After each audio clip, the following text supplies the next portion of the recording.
நிறைய பேர் என்கிட்ட திருச்செந்தூர் முருகனை எப்படி சுலபமா தரிசிக்கிறது, அதே நேரத்தில் சரியான முறையில் எப்படி தரிசனம் பண்றது கேட்டுட்டு இருந்தாங்க. இந்த வீடியோல பார்த்தா பார்க்க போறோம்.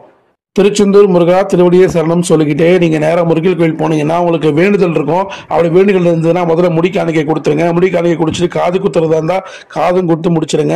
அதுக்கப்புறம் நீங்க கடல்ல போயிட்டு குளிச்சிருங்க. குளிச்சுட்டு அடுத்து நீங்க என்ன செய்யணும் அப்படின்னா, இங்க இருக்கக்கூடிய நாடி கிணறு அந்த கிணத்துல போய் குளிச்சிருங்க. அதெல்லாம் குளிச்சு முடிச்ச பிற்பாடு நீங்க என்ன பண்ணணும் அப்படின்னா, நீங்க உங்க மொபைலை கொண்டு போயிட்டு லாக்கர்ல போட்டுட்டு மறக்காம டோக்கனை வாங்கிட்டு அந்த டோக்கனை தொலைக்காம வச்சுக்கணும்.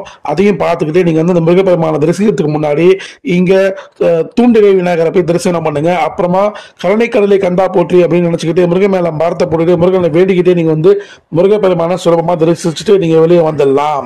ஸோ வெளியே வந்த பிறகு நீங்க என்ன பண்றீங்க அப்படின்னா, நேரா போயிட்டு முருகப்பெருமான அன்னப்பிரசாதம் அன்னதானத்தில் போய் கலந்துட்டு சாப்பிட்டு நீங்க முடிச்சு வெளியே வந்துடலாம். ஃப்ரெண்ட்ஸ், முருகப்பெருமான நீங்க சீக்கிரம் தரிசனம் பண்ணணும் அப்படின்னா நான் சொல்ற டிப்ஸ் நீங்க ஃபாலோ பண்ணிக்கோங்க. அதிகாலை அதாவது 2:30 மணிக்கு எல்லாமே நீங்க கடல்ல போயிட்டு குளிச்சுட்டு நீங்க எல்லாம் சொன்னது எல்லாமே முடிச்சுட்டு நீங்க கியூல வந்து நின்னீங்கன்னா முருகப்பெருமான சீக்கிரம் பார்த்து முடிச்சு நீங்க சீக்கிரம் வெளியே வந்துடலாம். இந்த வீடியோ உங்களுக்கு பிடிச்சிருக்குன்னு நினைக்கிறேன். இந்த வீடியோ பிடிச்சிருந்தா லைக் அண்ட் ஷேர் பண்ணுங்க. நம்ம சேனலை முதல் முறையாக பார்க்கலாம், சேனல் சப்ஸ்கிரைப் பண்ணி பக்கத்துக்கு பில் அடிச்சுருங்க. நான் போகிற வீடியோஸ் எல்லாமே நோட்டிஃபிகேஷன் வரும்.